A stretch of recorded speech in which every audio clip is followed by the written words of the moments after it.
Good afternoon, ladies and gentlemen.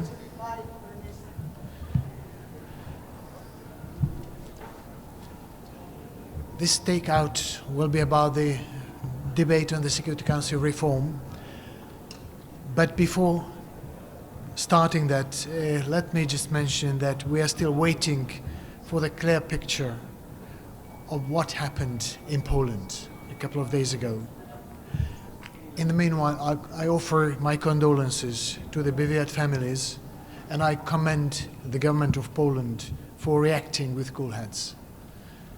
We must avoid escalation of the war in Ukraine, and among other manifestations of the very complex and interlinked crises what we have in the world, it is this war that has renewed our attention to the Security Council reform. The Security Council, as a main guarantor of the international peace and security, is blocked from taking any meaningful action, particularly on the most dangerous war we have now in our days. This world is looking to the United Nations for answer. This world is looking to the General Assembly more and more to make the necessary steps. It is the credibility and relevance of the United Nations that is at stake. The General Assembly is the body that is mandated to act on the Security Council reform. You may know that this question has been on the agenda of the General Assembly for 43 years already. For the past 13 years, the General Assembly has been working on the reform in the context of the so-called intergovernmental negotiation process. You might wonder what is the difference in this year after 13 years. The world is changing. The challenges are changing very rapidly. Countries struggle with the challenges of the most complex and interlinked crises unseen for decades. During the high-level week in last September, 73 leaders have demanded urgent reform of the Security Council.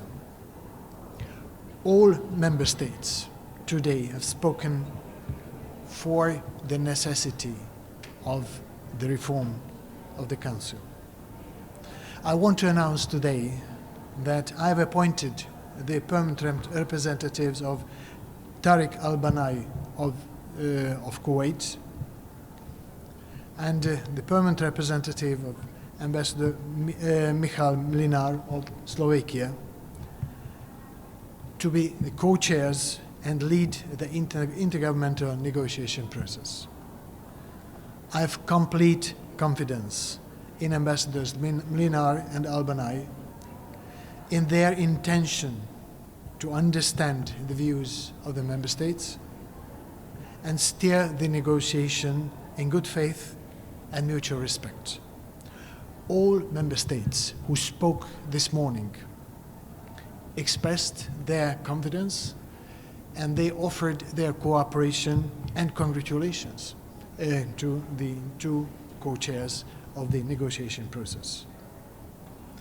The ambassadors have just started their work, but I'm sure in the future they will make themselves available to you. So the General Assembly this morning started debating in the 77th session of the issue of the Security Council reform, and I told the General Assembly and told the member states that they must drive the urgently needed transformation. I asked them to take collective step and start from a position of yes. So, ladies and gentlemen, let me take two questions, especially on the Security Council reform.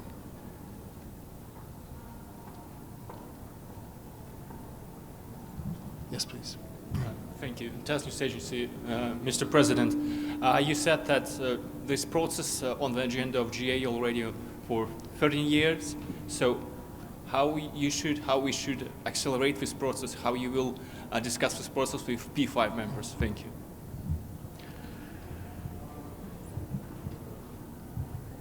It is very important that we should have a consultative process with the P5.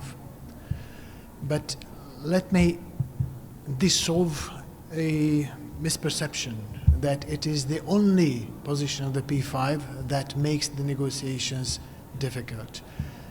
The negotiations have never produced a result that should have been considered by the P5. I think there is a huge task ahead of the General Assembly now, in this year, and we'll see for how long, to iron out an acceptable, workable compromise among 193 members. We have never reached that point.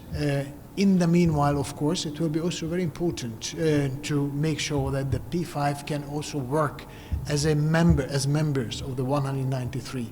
But it will be the second stage when a united, consulted, consolidated position of the General Assembly will be taken to the Security Council for their approval.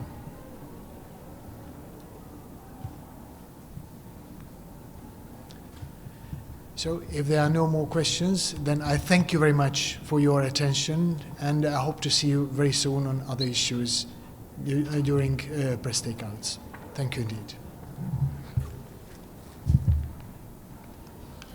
Thank you.